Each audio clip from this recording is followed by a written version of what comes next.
ಶಿವಮೊಗ್ಗ ಜಲಾನಯನ ಪ್ರದೇಶಗಳಲ್ಲಿ ಭಾರಿ ಮಳೆಯಾಗುತ್ತಿರುವ ಹಿನ್ನೆಲೆ ತುಂಗಾ ಜಲಾಶಯದ ಒಳಹರಿವು ಭಾರಿ ಏರಿಕೆಯಾಗಿದೆ.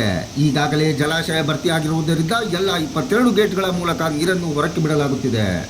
ಕಳೆದ 3-4 ದಿನಗಳಿಂದ ಶೃಂಗೇರಿ, ಕೊಪ್ಪ, ತೀರ್ಥಹಳ್ಳಿ ಭಾಗಗಳಲ್ಲಿ ವ್ಯಾಪಕ ಮಳೆಯಾಗುತ್ತಿದ್ದು, ಇದರಿಂದ ತುಂಗಾ ನದಿ ತುಂಬಿ ಹರಿಯತೊಡಗಿದೆ.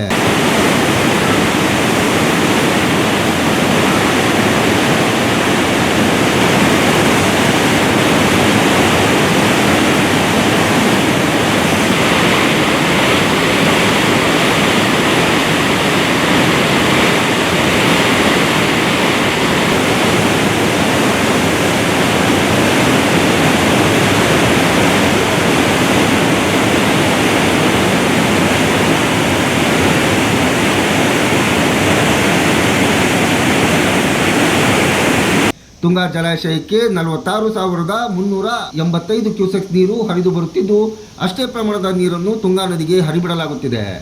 ಇದರಿಂದ ಶಿವಮೊಗ್ಗ ನಗರದಲ್ಲಿ ಹಳೆ ಸೇತುವೆ ಪಕ್ಕ ನಿರ್ಮಿಸಲಾಗಿರುವ ಚೆಕ್ ಡ್ಯಾಂ ಸಂಪೂರ್ಣ ಭರ್ತಿಯಾಗಿದ್ದು, ಕೊರ್ಪಲಯ್ಯನ ಛತ್ರ ಮಂಟಪ ಸ್ವಲ್ಪ ಭಾಗ ಮಾತ್ರ ಕಾಣುತ್ತಿದೆ.